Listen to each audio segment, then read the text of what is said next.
College ठीक कर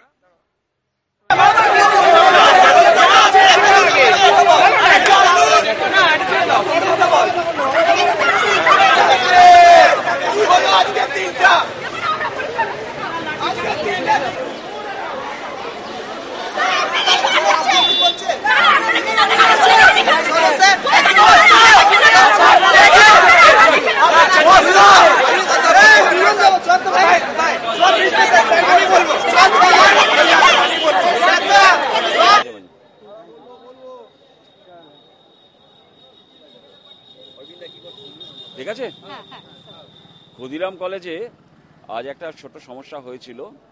first year থেকে সেকেন্ড ইয়ারে ওঠার জন্য যারা কমার্সের স্টুডেন্ট আছেন তাদের মধ্যে অনেকে নন কলেজিয়েট হয়েছেন, তাদের রিকোয়ার্ড নাম্বার অফ অ্যাটেন্ডেন্স ছিল না, ফলে একটা বিক্ষোভ হয়। আজকে এখানে পরীক্ষা শুরু হয়েছে, তো যারা পরীক্ষা দিতে পারেনি তারা ইচ্ছুক পরীক্ষার্থীদের বাধা দিয়েছিল এবং তারপরে এরা বিধান সরণি খানিকক্ষণের জন্য অবরোধ করে।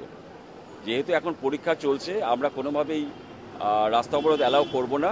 রাস্তা অবরোধ ওরা আমাদের অনুরোধই তুলে দেয়, সঙ্গে সঙ্গেই তুলে দেয় এবং পরীক্ষার্থী যারা এসেছিল তাদের পরীক্ষা দিতে অ্যালাউ করে। এই সমস্যার সমাধানের জন্য গার্জিয়ানদের প্রতিনিধি, ছাত্রদের প্রতিনিধিকে নিয়ে আমরা প্রিন্সিপালের সঙ্গে কথা বলি এবং উনি যে ব্যবস্থাগুলো নিয়েছিলেন এদের রেগুলারাইজ করার জন্য সেটাও এরা শোনে। যাই হোক, একটা ঐক্যমত্যে আসা হয়েছে, সেটা হচ্ছে এরা একটা গণদরখাস্ত করবে প্রিন্সিপাল সাহেবের কাছে কনসিডার করার জন্য, এদের অ্যাটেন্ডেন্স, পুয়ার অ্যাটেন্ডেন্স কনসিডার করার জন্য, এবং প্রিন্সিপাল সাহেব সম্মত হয়েছেন এদের সেই দরখাস্ত অ্যাপ্রোপ্রিয়েট অথরিটির কাছে পাঠিয়ে দিয়ে যদি কিছু করা যায়। উনিও